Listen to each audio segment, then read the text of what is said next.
3일째였습니다. 애리조나 선셋파크에서 매일 보던 그 개가 사라진 지 사람들은 말했어요. 그냥 개 한 마리인데 뭐가 그리 중요하냐고. 하지만 그들은 몰랐습니다. 그 개가 얼마나 특별한 존재인지를. 수백 명의 사람들이 수색에 나섰고 소셜미디어에는 태산을 찾는다는 해시태그가 확산되었습니다. 한 마리 개를 찾기 위해 이렇게 많은 사람들이 움직인 적이 있을까요? 그날 제가 믿어온 모든 것이 무너졌습니다. 그리고 깨달았죠. 진정한 용기가 무엇인지를. 안녕하세요. 저는 일본에서 온 31살 엔지니어입니다. 이 아이는 제 반려견 렌이에요. 순수혈통 아키타견이죠. 아버지께서 늘 말씀하셨거든요. 아키타는 사무라이의 혼이 깃든 개다. 조용하고 침착하고 품격이 있다라고. 하지만 3년 전 도쿄에서 있었던 일이 제 생각을 완전히 바꿔놓았습니다. 공원에서 렌과 산책하고 있는데 갑자기 진돗개 한 마리가 나타나 렌에게 으르렁거렸어요. 렌은 무서워하며 제 뒤로 숨었죠. 그때부터 저는 진돗개를 거칠고 예측할 수 없는 개라고 생각하게 됐어요. 미국으로 돌아온 후 매일 렌과 함께 선셋파크를 산책했어요. 그러던 어느 주말 처음 보는 한국인을 만났습니다. 50대 정도로 보이는 분이었는데 옆에는 중간 크기의 개 한 마리가 조용히 따라오고 있었어요. 안녕하세요. 얘는 태산이에요. 진돗개죠. 그 순간 제 몸이 굳었습니다. 진돗개. 저도 모르게 렌을 제 쪽으로 끌어당겼어요. 하지만 이상했어요. 태산은 전혀 공격적이지 않았거든요. 오히려 렌을 보더니 고개를 살짝 숙이며 인사하는 것 같았어요. 얘는 제 가족이에요. 가족이라니. 그때는 그저 애정 표현일 뿐이라고 생각했어요. 며칠 후 공원에서 큰 사건이 일어났습니다. 한 엄마가 울면서 뛰어다니고 있었어요. 에밀리야. 5살짜리 딸을 잃어버렸어요. 사람들이 모두 나서서 찾기 시작했지만 30분이 지나도 아이는 보이지 않았어요.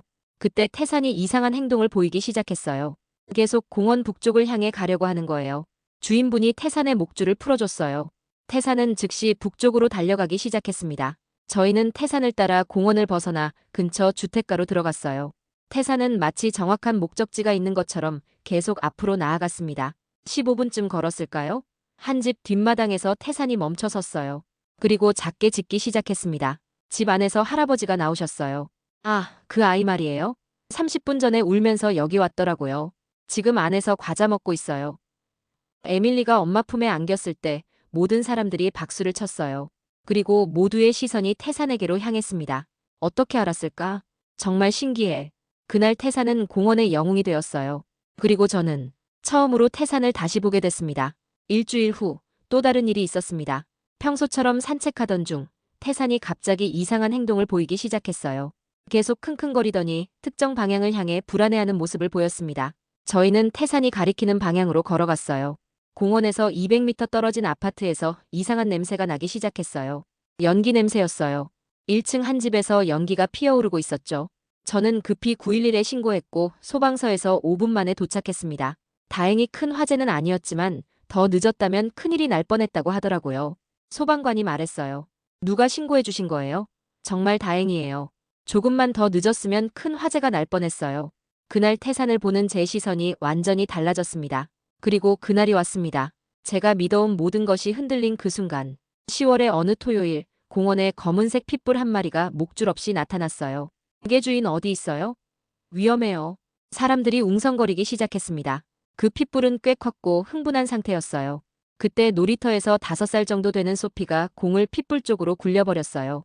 소피야, 이리 와. 아이 엄마가 멀리서 외쳤지만 소피는 공을 주우러 핏불 쪽으로 다가가고 있었어요. 핏불의 눈빛이 변했습니다. 귀를 쫑긋 세우고 자세를 낮추고 달릴 준비를 하고 있었어요. 저는 무의식적으로 렌을 제 뒤로 끌어당겼어요. 다른 개들도 마찬가지였죠. 모두 주인들 뒤로 숨었어요. 그런데 태산은 달랐습니다. 태산은 천천히, 정말 천천히 앞으로 걸어나갔어요. 핏불보다 훨씬 작은 체구였지만 전혀 두려워하지 않았습니다. 작은 체구의 진돗개가 핏불과 소피 사이에 섰습니다. 공격하지도 짖지도 않았어요. 그저 조용히 아이 앞을 가로막았을 뿐이었죠. 30초 정도 지났을까요? 핏불이 서서히 입을 다물었어요. 그리고 고개를 돌리더니 다른 방향으로 걸어가기 시작했어요. 그 순간 공원 전체가 조용해졌습니다. 저는 그 순간 큰 충격을 받았어요. 제가 그토록 자랑스러워하던 렌은 뒤로 숨었는데 제가 그토록 편견을 갖고 있던 진돗개는 앞으로 나선 거죠. 그날 밤 저는 잠을 이룰 수 없었어요. 다음 날 태산의 주인을 만났을 때 솔직하게 말했어요. 어제 정말 놀랐어요. 태산이가 어떻게 그런 일을 할 수 있죠? 태산이는 싸우는 걸 좋아하지 않아요. 다만 누군가 위험하면 나설 뿐이죠.